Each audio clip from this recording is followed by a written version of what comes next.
Well, honestly, if you are using OBS, you can use the virtual camera and get all of your Snapchat filters on it. So, I could use the anime chat filter on my face for when we're doing stuff like that. But, anyways, if that red light is to be believed, we are live. Hello, everybody, and welcome to another exciting episode of Low Key on the Wall Network. I am your host for this evening, Harry, aka the Moving Target, and tonight topic, which it's I've been wanting to talk for this for weeks, and I have been told and asked to just calm down. It's leak. No one is. You don't have the correct information yet, and wait. And I have been used to doing that, just from the past, from everything else we've done here on the network. So waiting on it, and I'm sorry. This week it all has gone to crap. Wizards of the Coast have decided to just go radio silence and cancel things. So no, we're talking about it now. No. Obviously, their hands are caught in the cookie jar. But before we get too big into the topic, before I jump into invariably, I do not. You guys know I do not fly solo. I try not to, and I'm always joined here with some great casting characters. So of course I had to bring the rest of the low key gang with me. So unlike other TV shows out there, I try not to recast my gang. So I'm bringing Reinhold. Reinhold, go ahead and say hi. Hello, everybody. We're going to be talking about some really nerdy stuff tonight, so strap it on. We're going to go deep, hard, long. And just a reminder that we're going to have our long show on Friday. So if you are for deep, long, strapped in content, that'll be Friday at 8 p.m. Eastern Standard Time this Friday. Well, we're going to go 4 hours. It should be, or more. I don't know. I'll be the only one that has to go on the big show the next day. So these guys probably try to keep me up all night. So we'll see how it goes. And it'll be hopefully be our first live show at the new studio because another person I'm going to hear, we got Vincent. Vincent, he'll be joining me at the studio as we wake up the Kings, trying to get it to go live on Friday, with barely any testing. We're just going to go live. Yeah, that's about right. It's the best way to go about it. Just figure it out as you go along. First experience doing it at your house with the new internet at the new location, It is really neat. It's really good, great fiber connection there because they actually is going a little bit faster. They brand new fiber cable for it. It's really, really nice. Ace Punches in Low Key and Fossil Fighters Champions before bed. I don't know what Fossil Fighters Champions is, but good luck with it. Maybe it's like Beyblade. Is it like Beyblade? Is it Beyblade? I mean, currently there is a not WWE, an NFL thing going on. Speaking of that. Great to costume business. Why are none of you guys watching the Cowboy Bucks football game? Because we know the outcome. Yeah. The Cowboys are gonna are gonna call the Speaker of the House onto the field, and they'll get everything taken care of. That's all that matters. Yeah, the Speaker of the House is going to get down on the field. A cage match. And all we can do is just hope the Buccaneers win because Cowboy fans. Santos is gonna Brady's gonna go lead. Play quarterback and lead them all to victory. Right, of course. Both teams. He's gonna play quarterback for both teams. I mean, he has won. He's won at least 4 college championships, if you believe him. Well, and like 8 Super Bowls. I mean, yeah, obviously. He's good.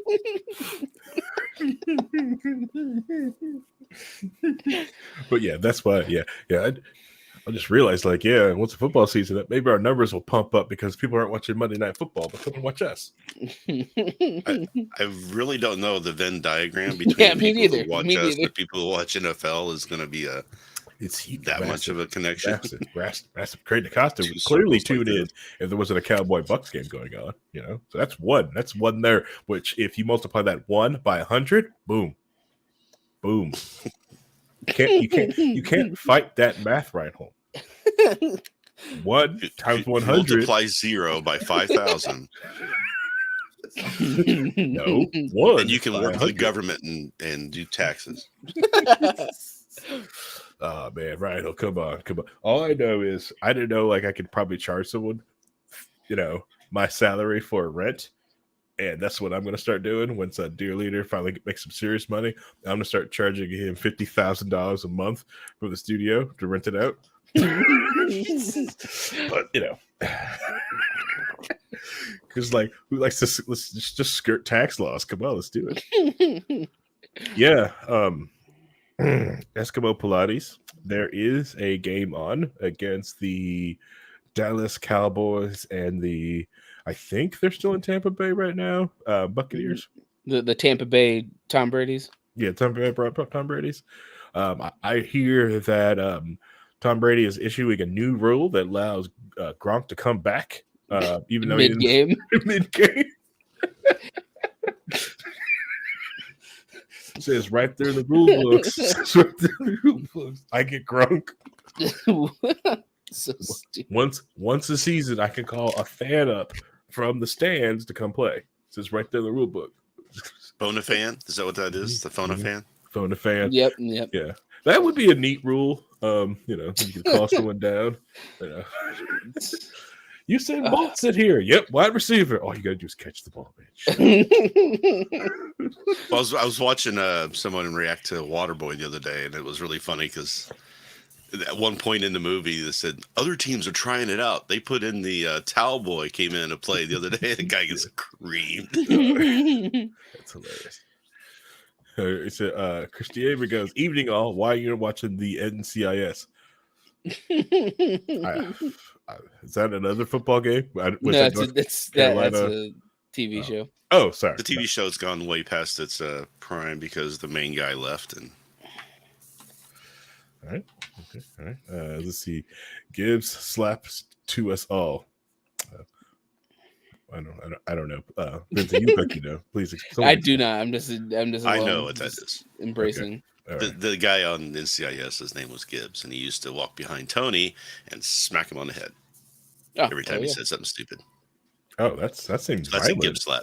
That's violent. Well, it was military, right? So it's the Navy.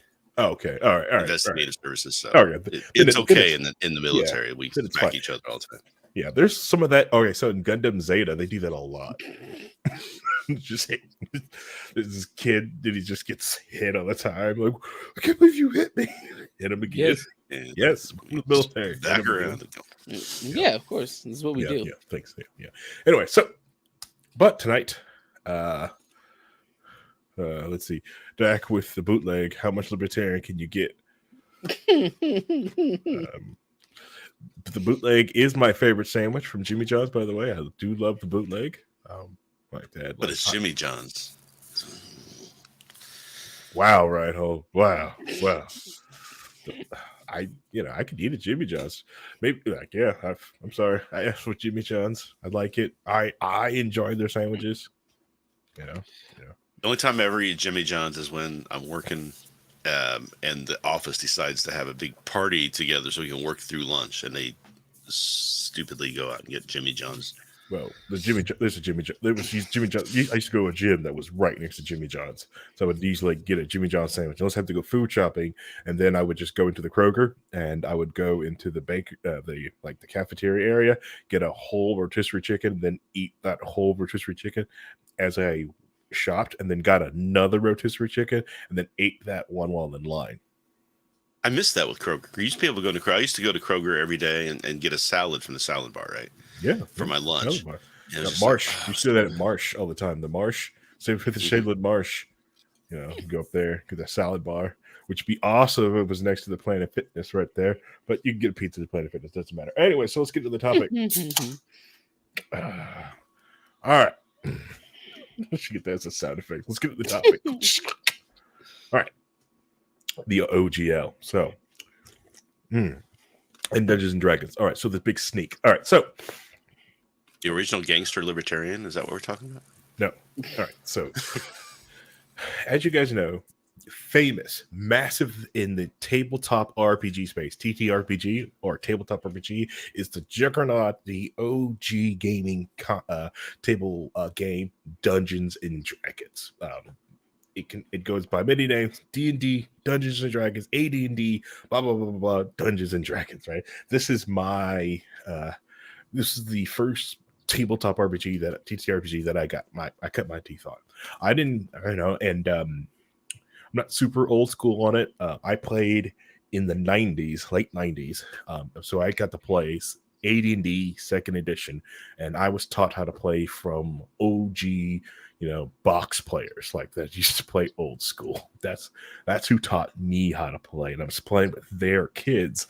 So, like, to me, this is a game system, and it really wasn't this big gigantic phenomenon ever until like the last few years that I've seen it. Like, even the idea of the fathoming of Gen Con filling up has never crossed my mind until like these recent years, which Gen Con is a massive gaming convention. All right, a little bit more history going. Like, so the Gary Gygax and the crew created this thing called Dungeons and Dragons, and it was an amazing system, and it had a lot of different math on it to help satisfy and do things for to do with D&D, to help people do it and to do the shared system with it.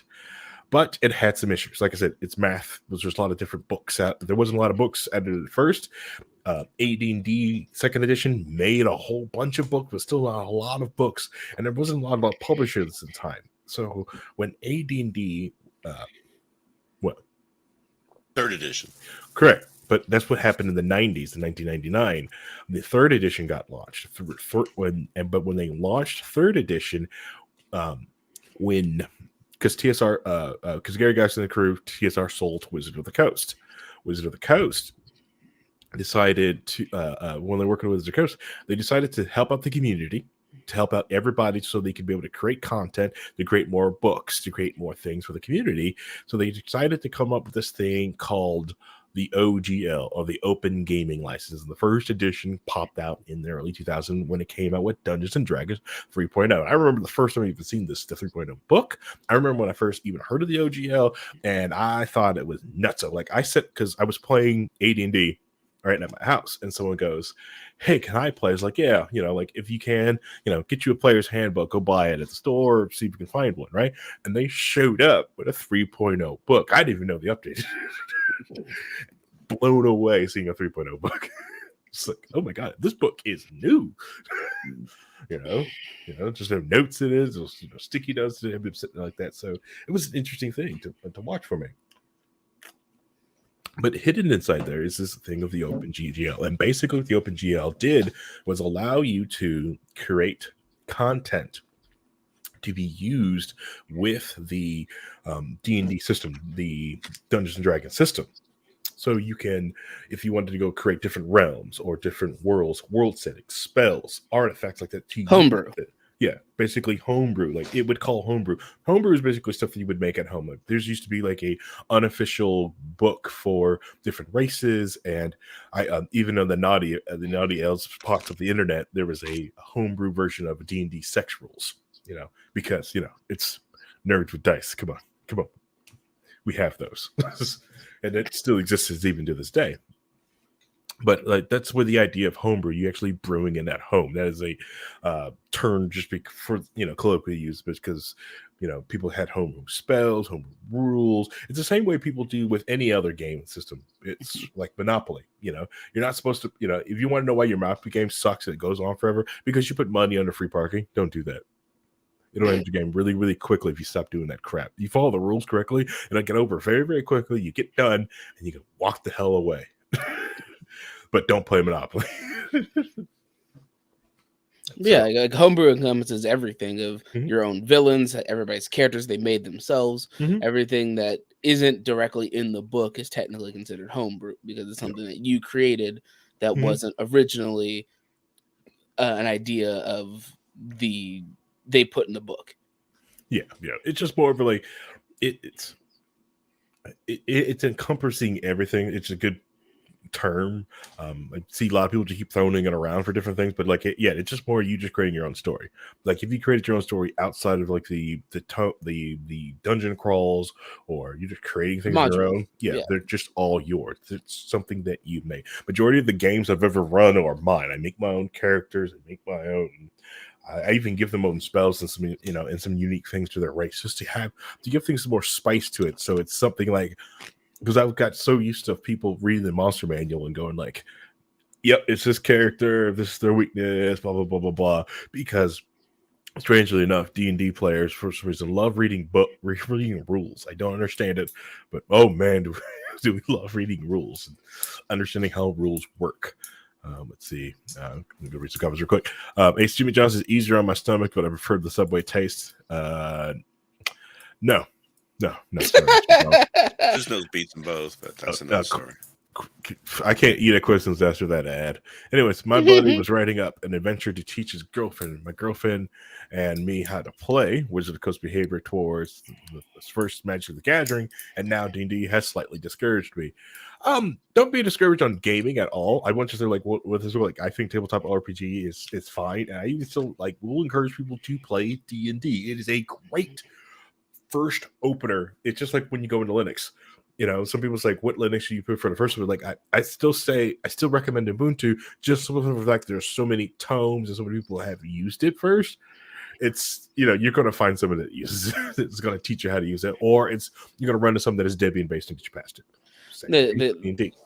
Like when you do tabletop games, at least the current version, which is 5th ed, is very welcoming to new players, and it's very easy to get a handle on without it being too out there or too rulesy. Well, it has solid rules. It's much more welcoming. They're not stuck in things like THACO or first. It's THAC 0. You pronounce it right. Well, I know what it's supposed to be here. With THAC 0 stands for 2 hit an armor class of 0. It's when it's So back in the correct days of D&D. You had a roll down.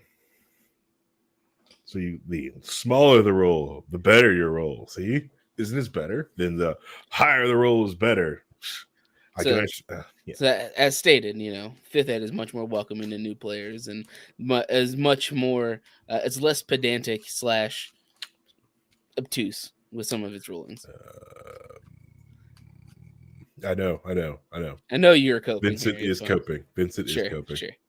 Okay. You have to say what you have to say. Vincent's coping. Anyway, continue. I do want to say one thing real quick because you're talking about this isn't the Chris Bangle show. I don't know. I just want to clear things up because you're going to go down a path. I think you're going to go down. I just want to. I just kind of want to maybe head you off a little bit. The open gaming license has nothing to do with homebrew. Correct.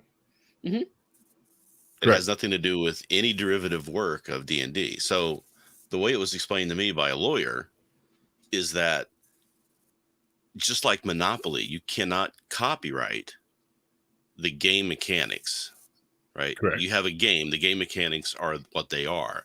What you copyright is the way it's presented or anything like that. So anything that's official D&D stuff, you can't do anything with, without so the license. But if it's hold up, doing homebrew or writing your own modules, you're burying the lead. I think we have an interesting problem we're having before you get to that. I think the thing is, what the OGL, what it did allow companies to go off and go and make content for it. By that we mean actually go off and publish books and works out there. Because before it was just official TSR and D&D books, and they're very slow to making creative content. This is basically the 90s, so like digital art was still a brand new thing. So artwork took forever. You had to go out and find licenses and licensing art, and even getting paper, and everything was buying hard bound books. So what this did allow other studios to go off and create things for the system that players can choose or want to bring to their table. Which isn't homebrew. That's not. You're right. That's not homebrew. That is someone making content for that different system. There is a difference. This doesn't that's still not because under OGL. Because that'll homebrew like the OG. But you are allowed to. If somebody puts out modules, like I publish a module to play against the D&D rule set, as long as everything in that module is my creation, as long as I'm not using things that TSR or Wizards of the Coast or whatever has created.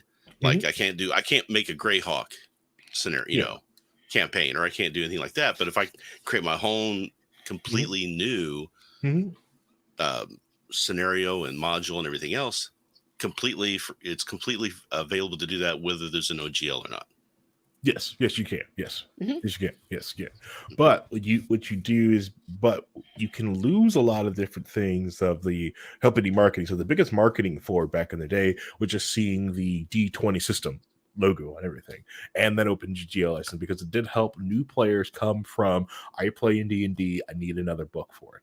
You find the D20 logo, you play in the D20's 3.5 system, you can pick up a D20 book, you can use this book with that system, the rules, everything is there, or should link up, and everything should be fine as long as the DM approves that book at their table for that system. Granted, most DMs just didn't, because some things were crazy, but they would allow some things in, some things not in. I have played in games where DMs just allowed things in. I've played at a table where someone allowed us to bring in Slayers. It was awesome for us.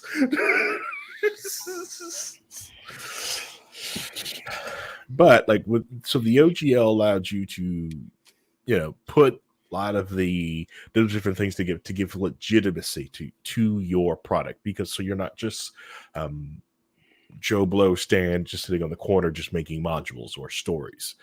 It gave a little bit more legitimacy to you. That's what it did. For the early days of Cobalt Press, Green Ronin, even Guardians of the Order. One of my favorite company, Guardians of the Order, right here. Which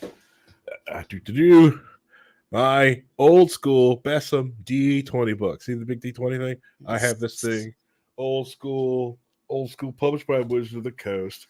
First printing, first edition, of the old school OGL. This OGL I actually found out was different than most of the OGLs that I've seen people talk about our play. Which I've got to research this more, because I was trying to pull it out just to have a what is my oldest book with the OGL writing on, other than my 3.0 book, my D&D 3.0 book. So this one is different. Which this one is considered, written down here, which is called OGL 1.0A. And it's different. Mm-hmm.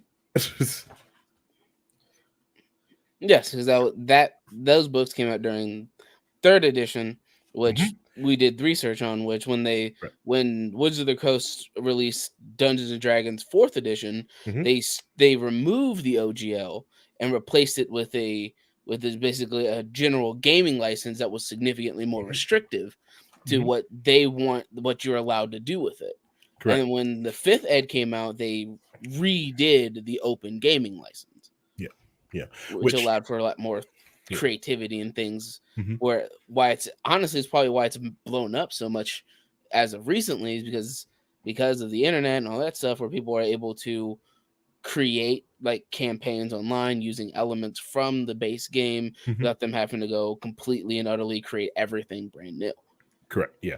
All right. So what is the biggest the updates to the OGL that are are getting a lot of people in the uproar is the idea of paying royalties to the system for creating works and it's supposed to use into the system, into the world. I kind of get that in a way, because they straight up said hey, this wasn't meant to subsidize competitors, and then in a way, Paizo wants to talk about it. Pathfinder is subsidized by D&D 3.0. And 3.5. It's subsidized by it. Yes, but you get off the ground. They gave you your player base. You took it and you ran with them.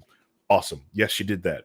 I don't know if they ever paid them royalties. Couldn't find information on that, or if they just gave them anything kickback for it, or just did something to it. I think if we're going into the current changes that have been discussed, it's important to discuss this, how it came about and why everybody has such a massive issue. That there was a person inside of Wizards of the Coast that were talking about why the fact that they wanted to change the open gaming license, because they said that Dungeons and Dragons was under monetized, especially compared to Magic the Gathering, which in of itself is so massively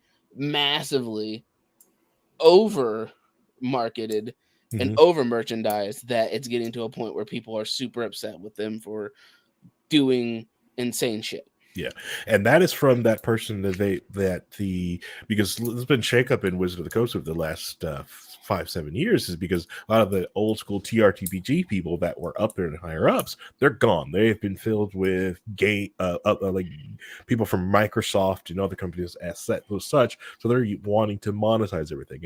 And yes, there's been studies out there on that call they were talking about, because there's no incentive for anyone besides the DM to buy any of the books beyond the player's handbooks. Most players don't buy players' handbooks. They need, especially in 5.0, where they've made everything on cards or something easy that you can pick up for $5-10. If I'm just going to play like wizard class, I bought everything I can for under $10. So I get it, and there's no incentive, and they have treasure troves of books with no incentive to buy them. So this person talking about what they were told and what they were informed about was that Wizards of the Coast wanted to go more into the realm of gaming and movies and all that stuff that they've already done, but then they also wanted to crack down on the people that are playing it. And the people that were using their open gaming license, they had an issue with how much they were making.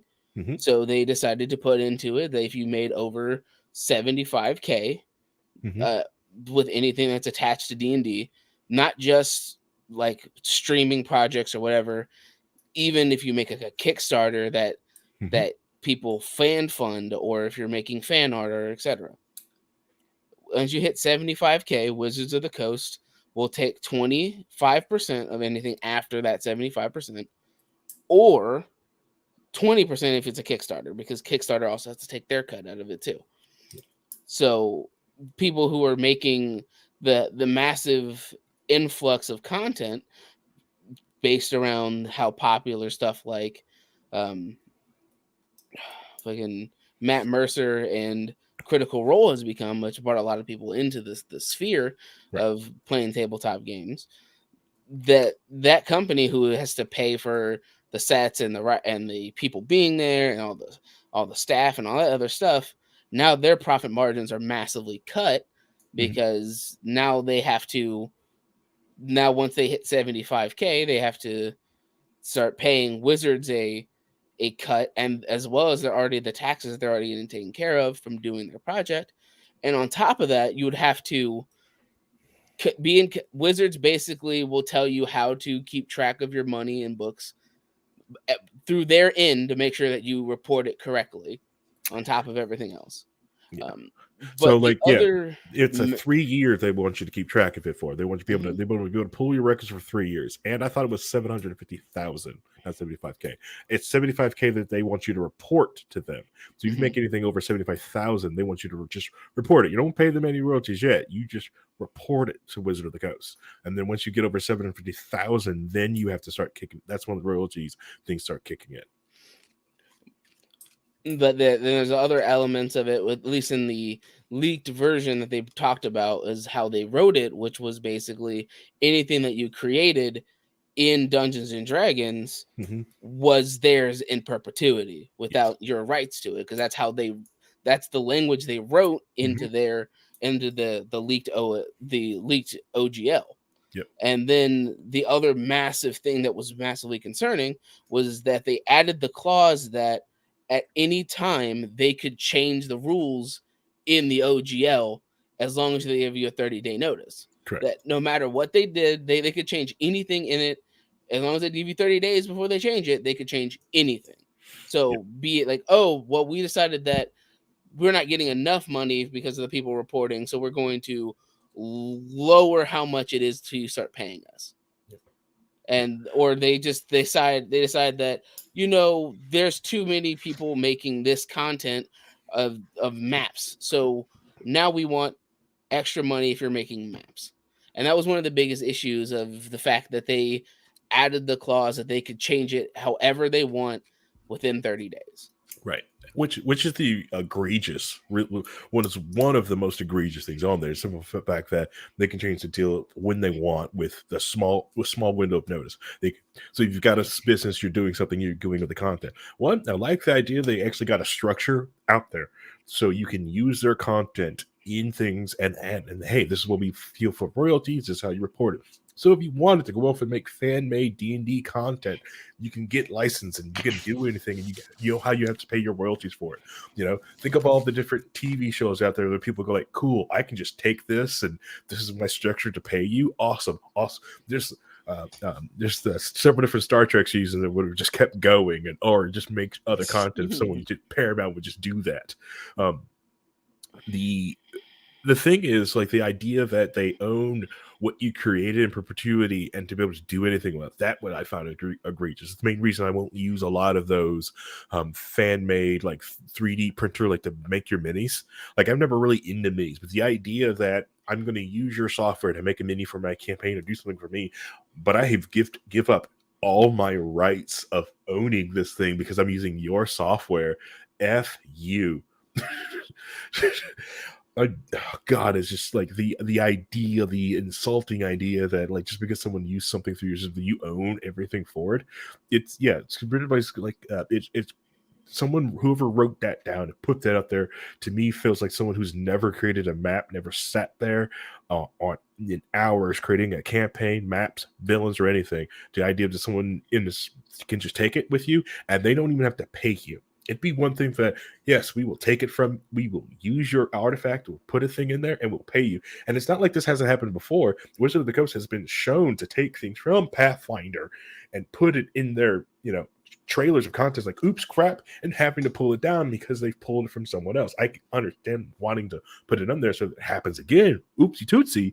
But now it's just like, no, you're blatant stealing IP from your fan base, without giving credit, because most of the players would be happy that their content makes it into, like, if someone created a race and, was paid for it and was actually get to bring into D&D proper. Dude, that's a hoot. That's amazing. I would love for one of my villains to be brought into D&D proper like that and be told, but I want my credit and I want to be paid, and I would love to be paid for it. It'd be amazing. Well, that's how the thief class got created. Was somebody called up Gary and said, "Hey, I got this idea. We've been doing it in our home system, and it's this new class." And they went ahead and Gary just kind of took it and put it in D&D. I mean, I don't think there was any credit given to them for that, but all right, but that's back in the day where there's hardly any prestige or anything to go on with this, though, and most of the stuff was homebrewed. It was just people just throwing things anyways. Like, you still had to write in to get dice back then when that was added. Yeah, if you think it's troublesome to go to the gaming store to pick up dice or anything like that, imagine having to write into TSR to get your dice.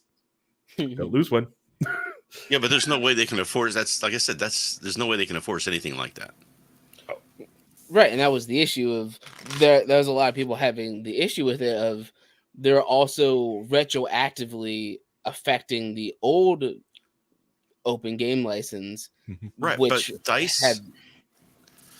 dice isn't part of the open gaming license. So I'm trying to determine what is part of the OGL and what's technically not, because there are copyright laws that prevent a company like Wizards of the Coast from doing what you're suggesting they're trying to do. Correct, but the way they worded it specifically was like, I let's say I made a villain who was who believed in one of the gods in D&D, because I don't remember any of them off the top of my head. Matter. Yeah, so I believe in God. This character I created believes in God X in D&D. Yeah, there you go. And then I created this whole campaign around this cult leader of God X, and then let's say I stream it and I have a popular stream and everybody enjoys it, and then Wizards of the Coast goes, "I like your character. I like your cult leader character. That's ours now." Yeah. Because he believes in our God, since it's part. Then you made it so it's in our world. It's ours now. Yeah, that's how they worded it in the license. That's what we have issues with. That's what we have issues. That's character creation. None of that. That's what we have issues with. Yeah. Royalties, cool, whatever. Thanks for telling me how I can use your licensed content. Thanks, awesome, cool. That's what you want to do. Cool. What do you mean you get to keep my crap? I created this. Yeah, this and then that's what the issue was. That's the issue, right? That's how they specifically worded it, as of, if it has a connection with our world and you created it in our world, we own it.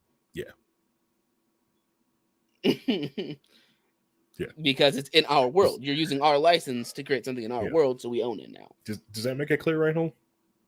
Right, but I think that's a very small subset of what's going on out there. Like, out there, you're talking about Yeah. dice and homebrew and all that stuff. All that stuff is like the dice Critical is Role definitely- has no impact at all on any of this stuff. That sort of thing. So, if anything, it could be Critical Role in trying to do this to make sure no one else gets up to there. Because we found out from the Twitch leaks, right? Remember the Twitch leaks last year, what was it, 2 years ago, that the largest streamer on that gigantic platform is Critical Role. No much for you think whatever, but you know what? Get the bag, Queen. I appreciate it. Everyone else on there, you expected some of them to be some of the top streams, but they're not. It's Critical Role and D&D's gaming streams. So in order to prevent anyone else from going like, you know what, I've got so much voice actors, or I've got some really cool people, some good talent, ever getting close. To me, it almost feels like that, just because they've been silent from a lot of this, because a lot of people, when you're making that type of money, when you've got to deal with Amazon producing videos, you've got to deal with Hasbro making toys, you start doing things to want to protect that. right, but what they're doing has nothing to do with the OGL. What? Who? What? Critical Role? Critical Role. Yeah. Their campaigns, and because they've made things for D&D, but their campaign is basically set using the rules. They can make a case like this content is technically theirs in the OGL. Hey, that's what they're trying to say. If you use their content to like that in the OGL, that's what it's. That's right. what. But there's established copyright law that prevents that from being brought to bear. Right. Mm-hmm. There's no way that a lawyer in court can go and say to a judge that they have rights to what Critical Role is doing, and Critical Role is doing nothing that's derivative of the work that Wizards of the Coast has. Correct. The gaming system itself is not copyrightable. Correct. Yes, you're absolutely right. Mm-hmm. You're absolutely right. And there's a content from taking it and going off and going stream with it. But so you say that, but then there's Nintendo. And if you ain't got the money to fight Nintendo, you're going to lose to Nintendo. And I got the money to fight WoTC. Okay, even though I got to get them to dead the rights, I got them dead the rights. I've got this here. I just got to survive Discovery and get to court. All right, and I ain't gonna survive Discovery. I'm gonna run out of money. I'll run out of money really quick in Discovery. I'll run out of cash. So the concern is you think that they're going to try to overly broaden the law to pressure people who don't know any better into giving them money that they don't deserve. Yes. Considering the mouse should be mostly, I should be able to use it for anything I want. I can only barely use Steamboat Willie. Then yes, I believe corporations can do some crazy things. Right, hold. So, especially with ccopyright law. Right, but you got to understand. What? There's a difference between them somebody going after. There's a difference between like a Disney going after somebody trying to do something with Steamboat Willie. And a gaming company, basically the only way they make money is off their fans. And this would basically ruin their whole business. Exactly. And that's why after that leak came out, they did a big post trying to backtrack on everything that was originally intended to be in it, while also kind of being condescending and showing that. But do you know that it was intended to be in there, or do you think it was just somebody's boilerplate that got put in there that they weren't aware of and didn't realize what it was saying? Because it wasn't a published, released thing. Correct. So lawyers hadn't had a chance to look it over yet. Okay, so like right now, I see what you're saying with that one. You're right, absolutely right. Because this thing is a leaked document. It is Wizards of the Coast silence from the last week. That is the issue with it, and they have basically backpedaled a lot of different things. People have been. They were supposed to have a live meeting. Was it Saturday to talk about get on live and talk about what's going on? They completely canceled that event. That did not happen, and they released some basically like fluffy piece of like, we see what everything's going on, blah blah blah blah blah. They haven't really like addressed this yet. So if this thing wasn't set to go out, or this wasn't this thing is an epic troll, this thing is coming out, they could easily said, hey, no, we don't know what this is from, blah blah blah blah blah. But they did say, they said that this was not what they intended what everybody's complaining about is not what they intended with that language. Mhm. It will be removed, and they never will do anything like that in any gaming license they push out. Yeah, that's what Yes, they I said agree. now. But Yeah. the issue was that when that leak happened, it was within about 3 days before they were going to officially push it out. Mhm. They In they, they D&D were Beyond, yeah. basically done. They were going to push it out, Mhm.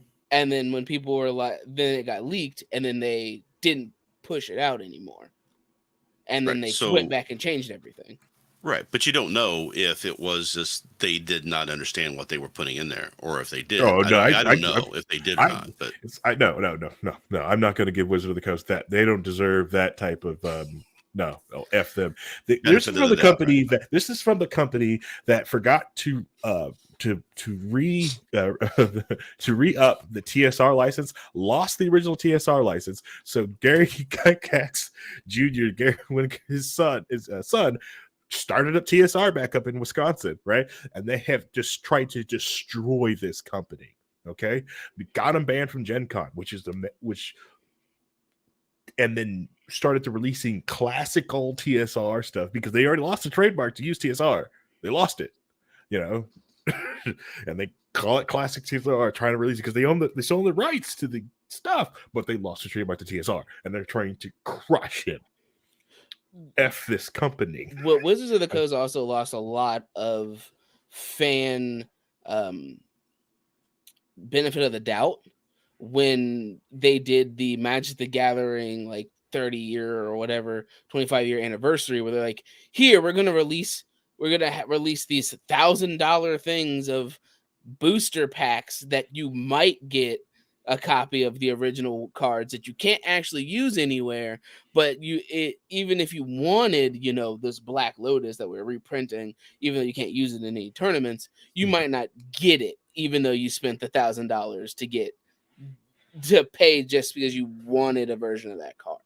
Yeah. And it really turned the fans against each other, against them as a company. I want to read all the stuff that Escalja posted in the chat here. It's like there's no way they can enforce it until they're big enough to put a target on their back, which is the problem when we're talking about the OGL. I'm not cool with them taking royalties from somebody like a Mercer. They're going to say that the OGL creates a contractual relationship that entitles them to a cut. I bet they do. The company ran by non-gamers doesn't give a shit that upsets gamers. Fucking shots. That would never happen, even though gamers hate it anyway. Yeah. This is revenue, not a Magic, not a Magic the Gathering card. They fucking read it and knew what they wrote. Reinhold is what he said. Yeah, that's the main thing with it, Reinhold. It's just more if I don't know. I think it's the threat of the OGL license, because back when it was put it out, like no one really trusted it in the first place. It's like, can we really trust Wizard of the Coast? Like TSR back in the TSR days, it's like, yeah, you can trust TSR, but Wizard of the Coast, this is a big corporation. This is corpos. This is, like, no, you don't trust them. But yeah, saying that they didn't know that they were putting in, I felt is just disingenuous, since they were going to push it out up until the leaks happened.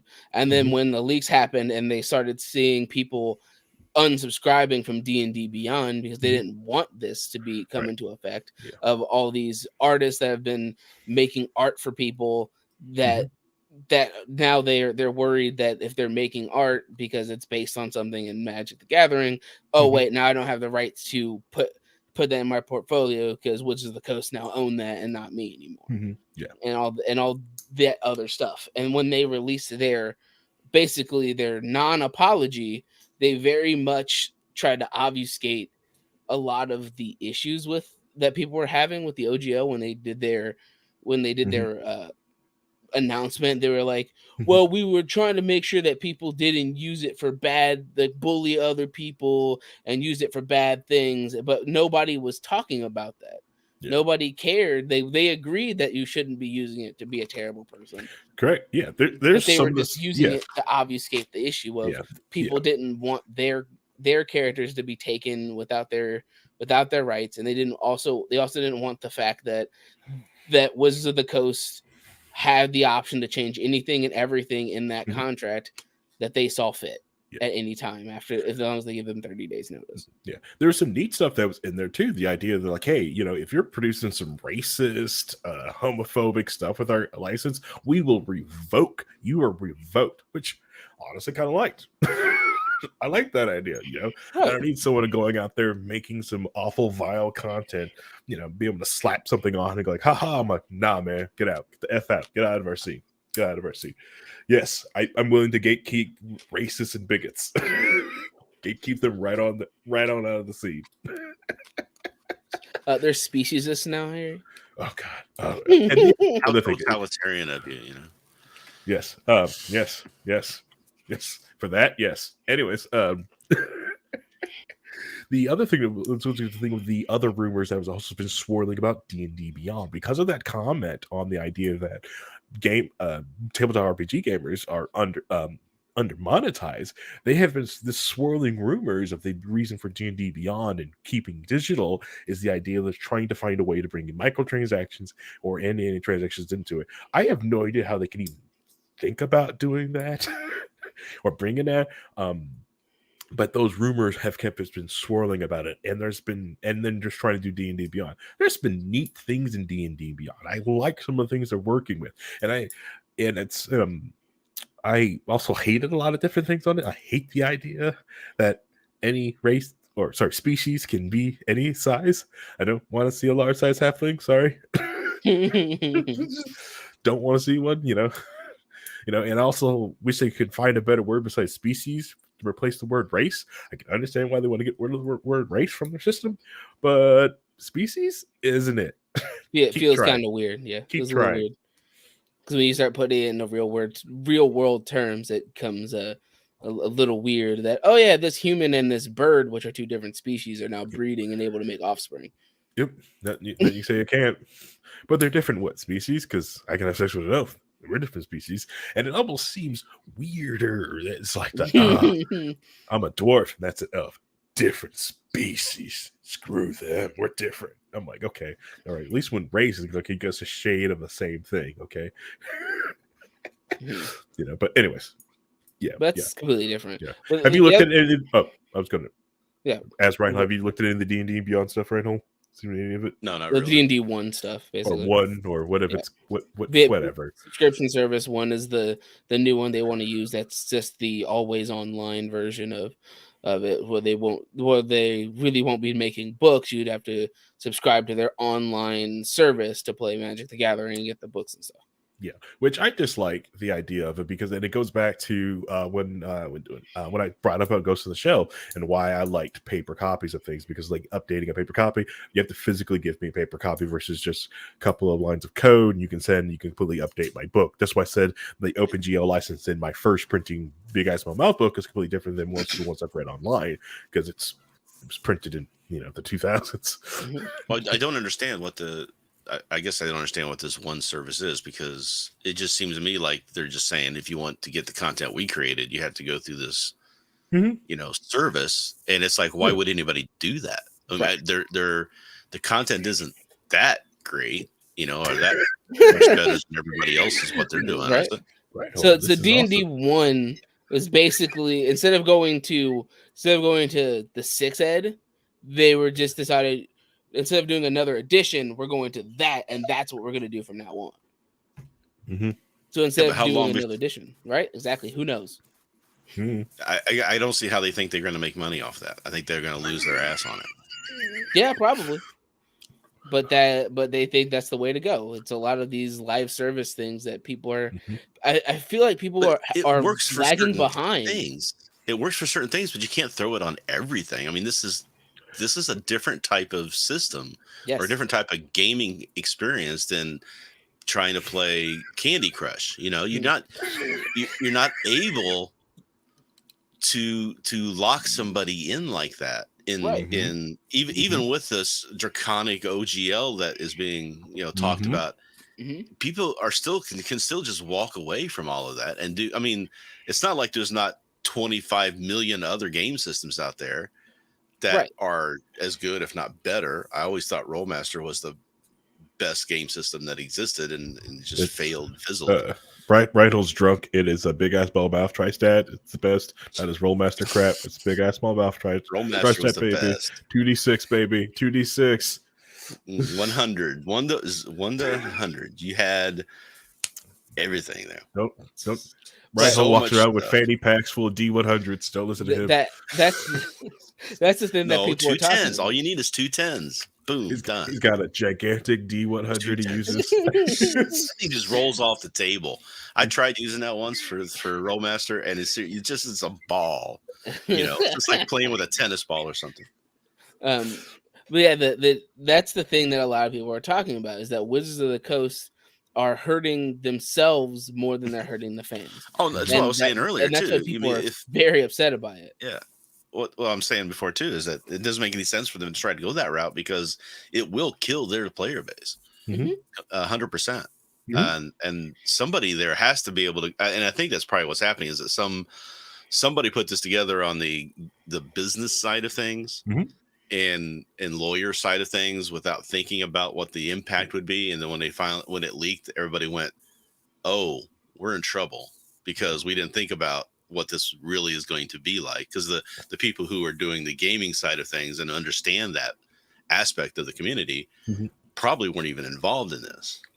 Not at all. Personally, I feel like something like this has been talking, an idea like this has been tossed around since fourth ed, trying to get rid of the OGL and try to make money off it. I think that's the main reason why they was trying to pull OGL from the fourth ed. This idea that's been kicking around, because they got tired of Pathfinder.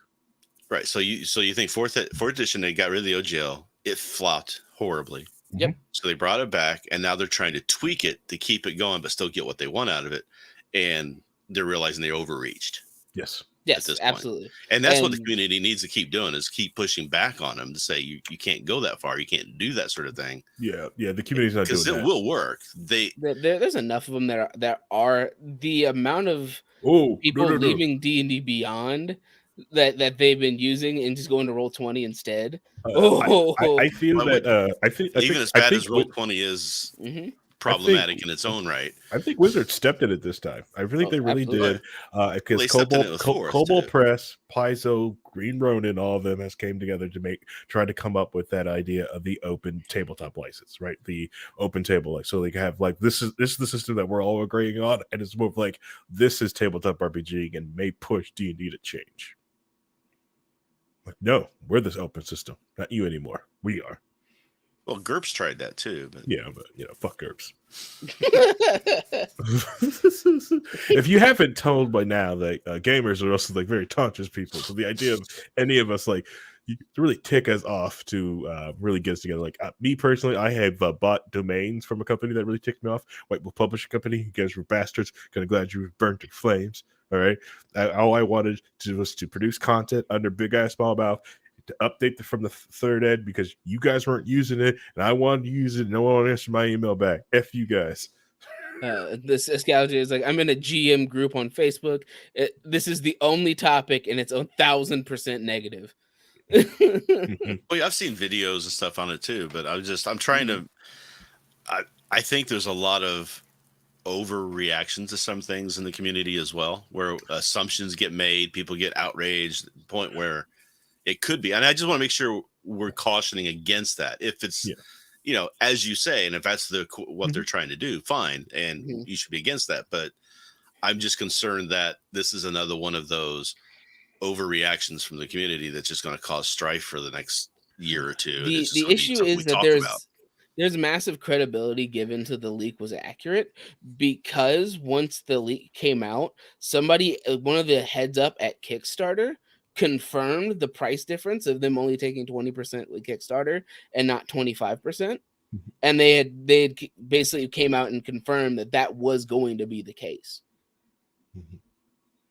Yeah. And so it gave even more credence to the fact that they were basically had it done until this leaker put it out there, and everybody's like, this is the dumbest shit I've seen. Yep. It's a crap show. No, this guy's no, believe them until Mattel stock drops low enough for me to buy a controlling interest in it. Yeah, it's but yeah, I think the thing that to me, like to my community, the place the DMs and STs is the idea of like the, you know, like we put this thing on Twitch, we do something like that. The idea of having to even just to fight to get our to cone onto our content. We have, because content creators for decades now have been fighting unfair copyright claim from YouTube and Twitch, from gigantic corporations, and having to like fight this stuff in court. And if you ain't got the money, the time to deal with this thing, like you just either relent or just let, you know, or try to fight them and go for broke. That's the issue. You know, we don't want to have to fight this thing. And until someone does, and it will take someone big to go fight it. Like, so H3H3, no matter what crap they have done in years past, is they give great credence and help for YouTube creators on the platform, for fighting some of this copyright bull crap, you know, for using for fair use. Mhm. It was big because before that, smaller channels just getting just dicked on. And then winning that lawsuit was massively helpful Yeah. for fair use when they're getting sued by Joey Salads or whatever his Yeah, name was. yeah. I think the other person that's done a whole bunch for the community to show people getting dicked on because they've got the job to do it is Thunderfoot. Thunderfoot loves dicking on people. He will get them up to the point where they're realizing they're getting sued, and he's going to make millions off them from him going back at them. And he just said, "I simply wanted to make a video. You make a 10-minute video apologizing to me, apologizing to the community." And there's tons of videos like of Thunderfoot just going after people for going copyright claims on him, and then just having to like do an apology video. It's amazing, freaking amazing.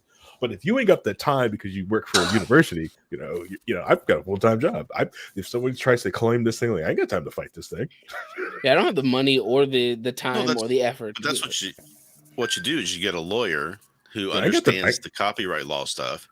They How much take that it on a costs? contingency and they resue back on a contingency basis. Mhm. And then they can run with it in that way. They'll get their big chunk of money when they I, win. I, I am a YouTuber with 1,000 subscribers. How am I going to have that lawyer on retainer while I'm also working a You don't need full-time one on job? retainer. You just go hire one though. Sweet. So I It's go not that hire hard one. to hire I a hire lawyer. one. I did one a year ago. Yeah. So I go hire this lawyer to go fight these other lawyers. That's what you do. But if the law's on your side, it's going to be easier, right, for that lawyer to take on that case on a contingency basis, right? Instead of you giving them thousands and thousands and thousands of dollars for a little bit of work, because the billing rates for lawyers is incredibly insane. But I mean, we did D&D on Twitch for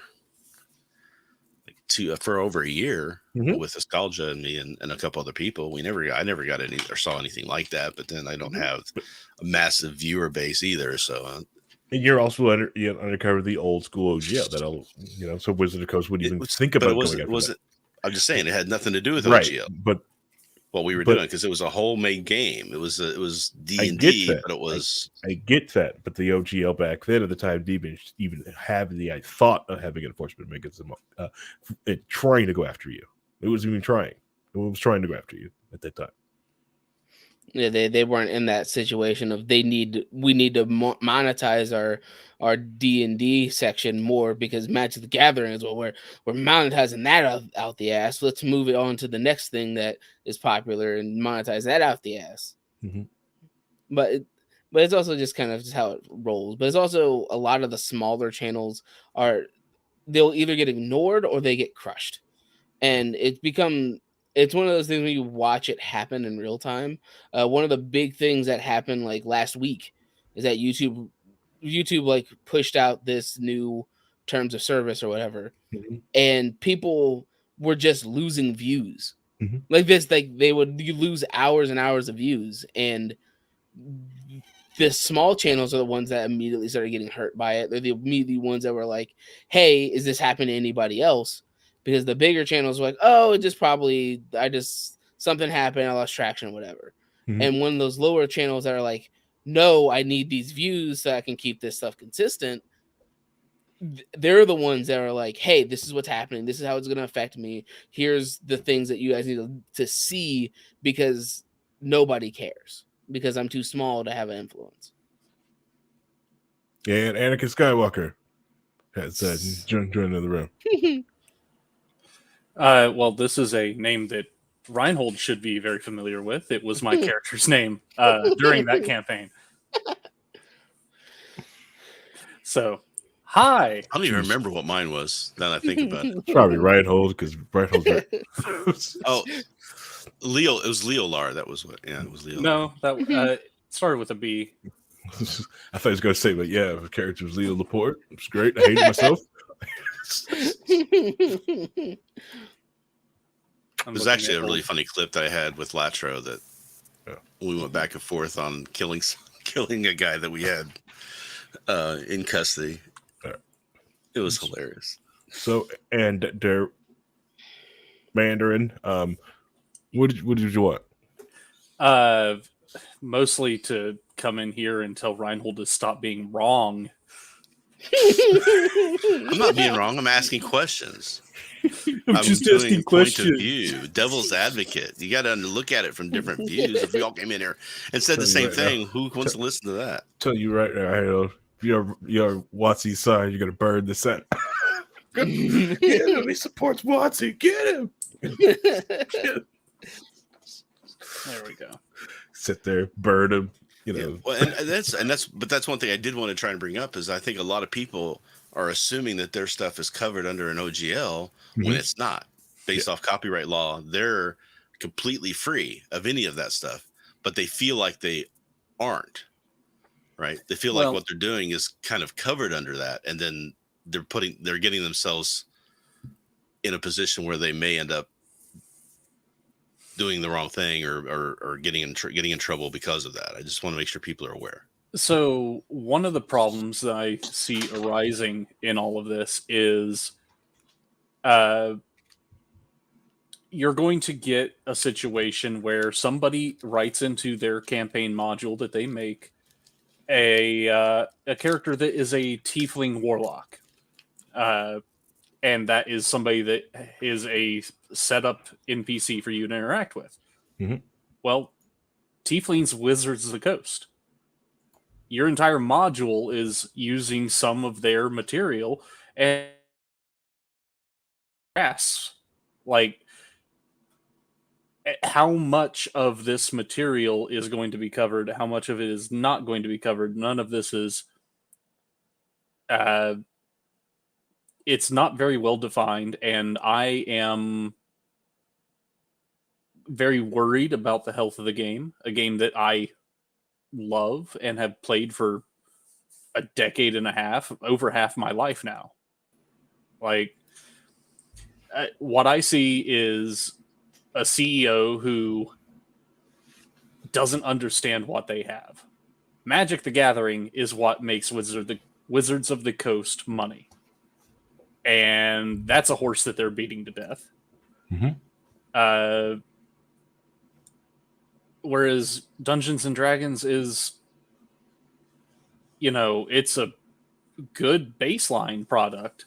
Don't get me wrong, because everybody is going to buy the next edition unless you do something incredibly stupid like make it all digital.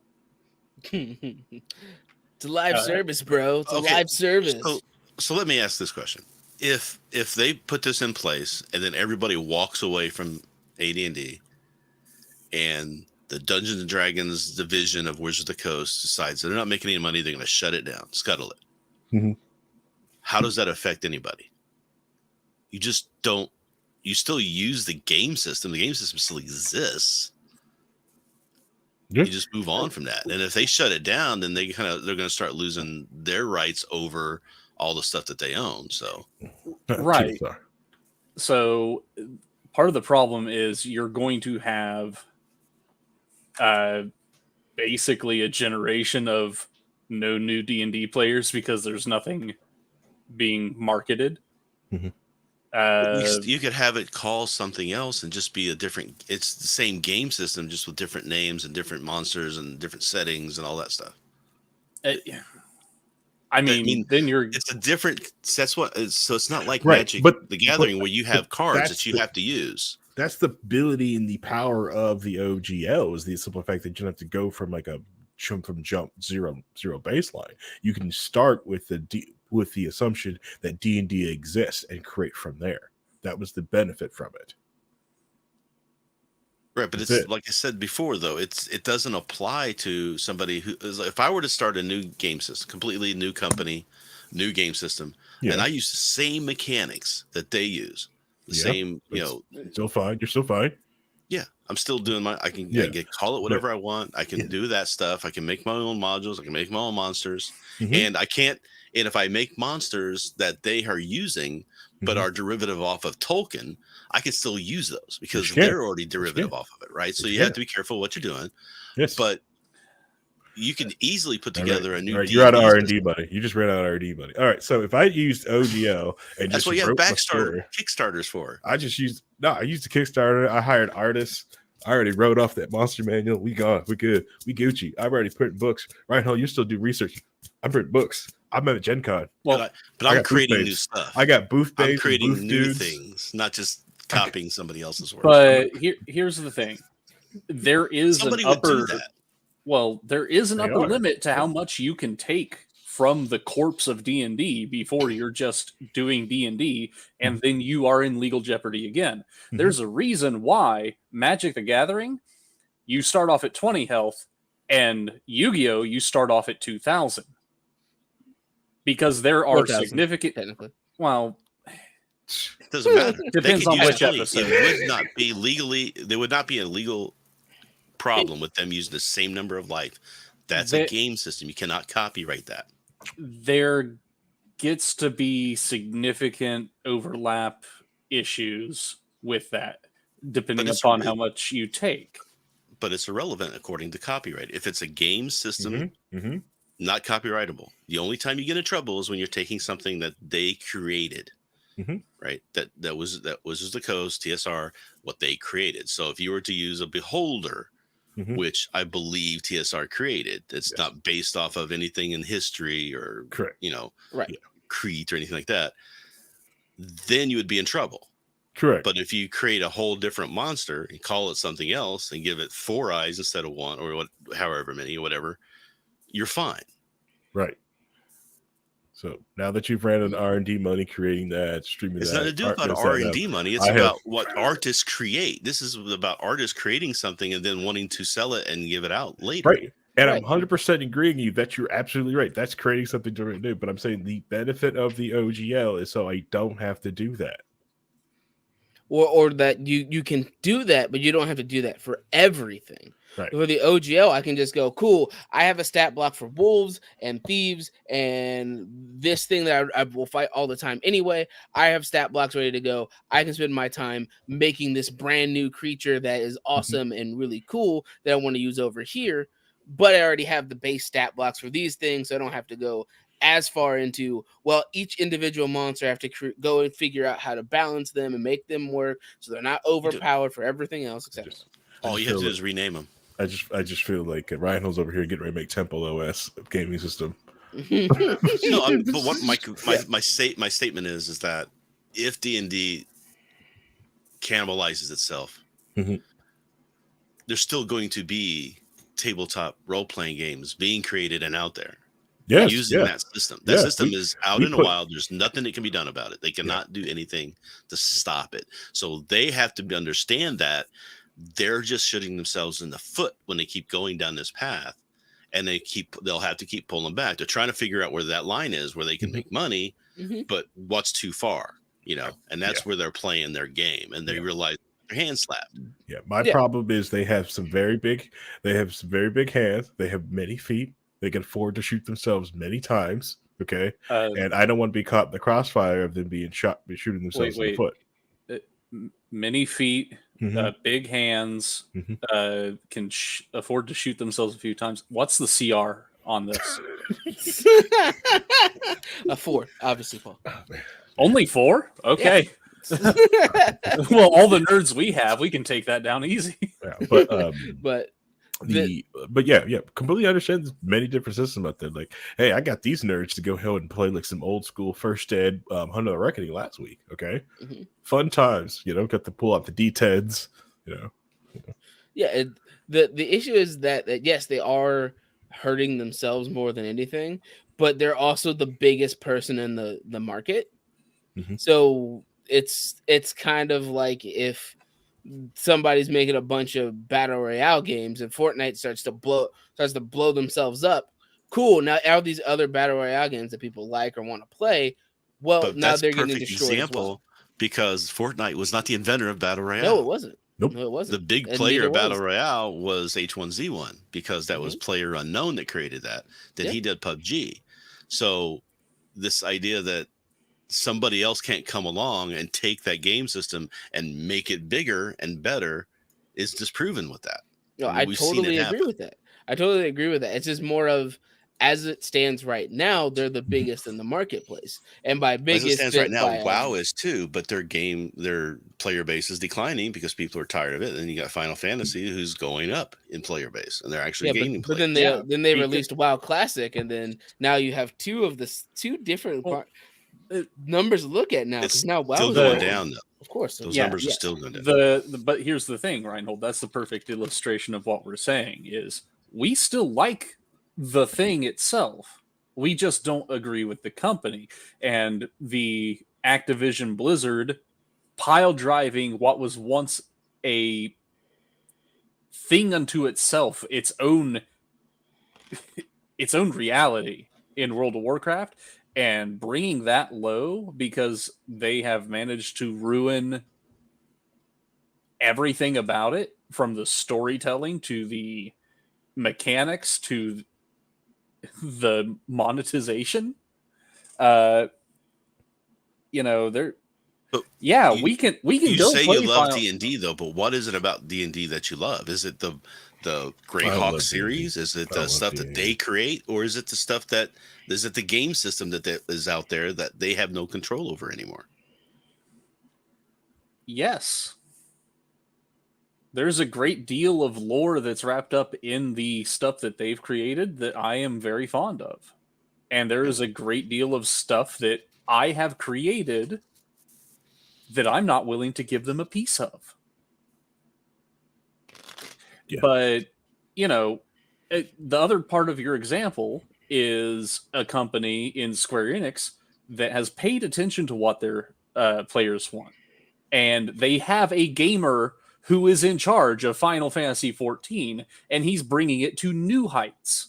And he's not being affected by the other bullshit things Square Enix is doing as a company around that game that is not affecting that game, because Square Enix is like, cool, we're going to invest in NFTs and all this bullshit, but it's not affecting Final Fantasy XIV. But what D&D is happening with D&D is that the people at the top of D&D is it's like, cool, we want to do this, and it's going to affect all the players that are playing this game. Even if it doesn't affect them directly, it can affect them in other ways of just, now, if you want to make something for our thing, we own it. Yeah. But I mean, I agree. There's plenty of systems out there. There's a game for everybody. If you want to play Cyberpunk, go play Cyberpunk.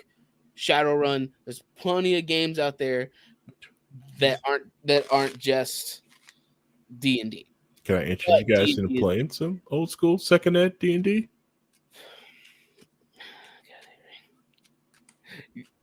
It'll be fun. It's more advanced than what I'm used to. It's a lot of fun. I had a box, a red box. Mm-hmm. Yeah, the red box. Yeah. It was filled with rocks, and he would clap them together. It's classic crappy dice, but I'm telling you right now, it's a lot of fun. Once you figure out the your dice weapon in that game were proficiencies, plastic. non-weapon proficiencies, and it's gonna be The fun. original dice for D&D were plastic and yellow, and you would take a crayon. They provided crayons, and you'd color in the number by rubbing it across it, filling it in. I still have some of my father's dice from when he played either first or second edition. Yeah, which see, like I learned about that when I was learning second ed. And some of the older players are like, "This is your history of gaming. This is where you started from," and even the idea of going to like having gaming stores on corners and like that. It's just still, it's like to them, it's it's amazing. And even Gen Con know what it is. So like there's a lot of people that come down to Indianapolis for Gen Con have no idea of the history of Gen Con, no idea that it was up in Wisconsin. They had idea. Yeah, I used to go to Wisconsin to Milwaukee to go there. That's where I learned about the Safe House. Yep. There's the other one where a lot of people didn't know about, like, even though when they tried to do Gen Con big, that's the idea of like when Gen Con was threatened Indianapolis, like, we're gonna leave Indianapolis. It's like, you do know that, you know, like every time you try to do Gen Con anywhere besides here in Milwaukee, you have lost money, right? You know, you lost money in California, you lost money in Australia. Where you gonna go? Good luck. Good luck. The other thing that comes with it is there are a lot of newer generation of tabletop players that only know 5th ed. Yeah, A lot of people got brought in by 5th edition, and that's their only point of reference for tabletop RPGs. Yeah. Is this 5th ed that they've been playing for 4 years because their friend decided they wanted to do it, and that's the system that they learned. It's never going away though. No, you know, I agree. They can't take that away from you. That's what I'm saying. And that's why no matter D&D what they Beyond, with digital only live services is why. Yeah, that's why D&D 1 is stupid. Yeah, that's why that's but 5e is still always going to be there. It's always going to be out there. It's always going to be in the ecosystem in some way that there's nothing Wizards of the Coast can do to kill it and make you play D&D Beyond. No, I agree. That system is going to fail. Oh yeah, I don't know. It's a terrible idea from what you're describing. I don't know if it's going to fail. I think it might do well. I think there's so many people out there that the only way it's going to do well. Happy of not owning nothing and loving it. The only way it's going to do well is if they put together like a Roll20 type of system where you can automate gaming's like. Like there's systems out there right now where you can do solo play for Dungeons and Dragons, as it were. So if somebody puts together a system like that inside a digital, that was what I always was wanting when I was running Rollmasters. I tried putting together a program, writing a program, and this is back when it was a little harder to do. That would basically do all the rolls, to keep all the stats tracks for you, the database and everything. So now Roll20 is doing something like that right now, where you can share it, you can do the rolls. So if they're doing something like that, that you're paying a money to a service fee to run your games, and then you also have access to this new content, that may be sustainable. But I don't think it's going to be as big as coming out with a 6th edition in book form and coupling it with that service that you can still charge for. Oh, man, it's gonna be great. You can control F and find things, and everyone's got the new updated rules when they update rules. But we always had that. We always had that with Roll20 anyway. You could go look up the digital versions of the manuals already, right? So yeah, it's gonna be better. I think that them trying to isolate that in only the digital, but not relying upon the service that I'm just describing as being what they're actually selling for, is going to get them in trouble. So one of the reasons that they're wanting to do it that way is that they said that in their release was that the main way a lot of people are buying the books are in PDF form. And because they're buying PDFs, this might as well just put it all in PDF because that's what people are using. But they also want to download PDF and print it out. Yeah. But they also want to put the PDF in their system, so you have to pay them, so you can have access to it. So if they want to nerf something, because oh man, all these people are using this beholder this specific way, and people are complaining about it, we're just going to change this in the book here, and now this is how it is. Well, I bet everybody's printed copy that they printed their PDF out. Right. They just use that instead. But you don't have the updated new rule. You don't have the new updated rule like that. Because like my DM's like that's I'm not going to allow that at my table because you don't have the 1.75 to 6.8 update. Sorry, right, give me a copy. Log into your D&D Beyond, and it's right there. Log into your D&D one. That's it. Make sure you patch before a game. Because that was the thing too. Is remember, do you not have your updated subscription? It used to be that only one person at the gaming system had to have the books, right? I mean, that was the whole thing. Is that now I think you're saying they're trying to get it so everybody has to get a copy in order to do it. So everybody you have to be subscribed. You have to be subscribed to play on it. Everyone pays. I don't see the appeal. I don't get it. Like I said, if they were doing some services around it, that would be different. But if it's just the digital, like a digital comic book type thing, then I don't see where they're going to make any money on it. There's not enough draw. I think they'll Just to probably reference also do Brian digital. in the chat, I have no idea what Twilight 2000 is, and that's probably why nobody plays it anymore. Just to be full disclosure, I did offer Brian ethnic last name on the show, gave him the link so he could get on the show, so he could discuss him and it, so Reinhold and him can have an old timey gamey chat. But he just did not get in here. But he was offered a spot on the panel. So yeah, so it's on him for not being here to discuss this with him. But I figured this episode's getting kind of long in the tooth. I've got more work to do in the morning because it's a fun time of year where Harry's got to go and get everything ready for his SOC 2 audit again. It just seemed like I just got this done. It just seems like I'm just in this endless cycle of just doing this stuff. It's fun. I love it. But Look at the bright but side. and Look at the bright Iran side. just got in there. So, if the only thing you're hired for is the SOC 2 audit, does that make you a sock puppet? So this, like I said, this episode getting long in the tooth. And you're right, Brian. Yeah. SOC 2 never ends. It's just endless cycle. It's endless job security. Honestly, I just do that and keep it going. But anyway, so Thank you, hackers, for making my job secure. Circle CI is it's paid for a lot of people. Like the Circle CI thing that's happened. I don't know if you guys saw any of that stuff, but like I got several different engineers who just like burned the midnight oil to make sure that was all done last week. And they're getting it done, and like they're like, "All right, Harry, you ready to like go verify?" I'm like, "Jesus Christ!" There's some stuff like, anyways, like the worst part about it, like at the job right now, like I'm one of the approvers on in Circle CI now. Like when I see like code, actually approved code to push, it was weird. I was like, I read this. This looks okay. This doesn't break anything. I see what you're trying to change. It was like, well, prove it. I'm like, I'm not going to put this is going to go production. So put my name on this. Just do it. Fine. Anyways, like I said, this episode's getting long in the tooth, and you could have been listening to anything else in the world, but you decided to listen to this, and that I thank you. Just a good reminder, anyone listening to this in podcast form, remember this is actually a live show every Monday at 9 p.m. Eastern Standard Time. That's why we read these different comments out. These aren't super chats. These aren't people twitting at us, giving us money. We're just reading comments, hanging out with the community. So if you enjoy this content, like to hang out with us nerds, come Mondays, 9 o'clock. Come hang out with us. Also, speaking of hanging out with us, we're doing a long show Friday, 8 p.m. Eastern Standard Time. We'll be at the studio. So we'll be at the big studio. First live show at the studio will be a low-key episode this Friday.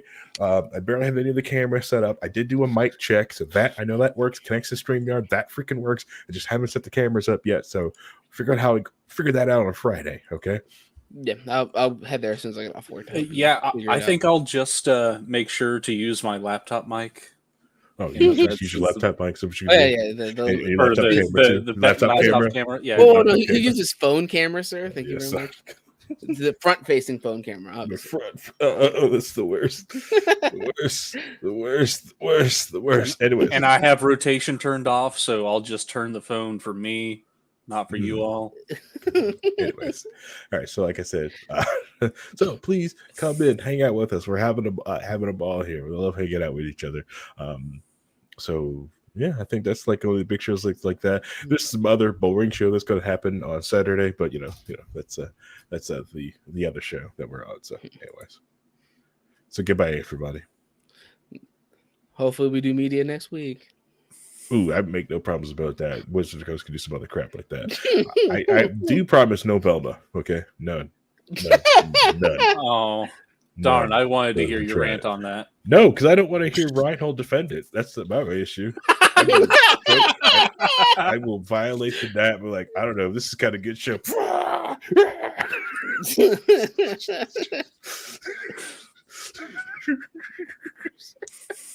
Anyways, good night, everybody.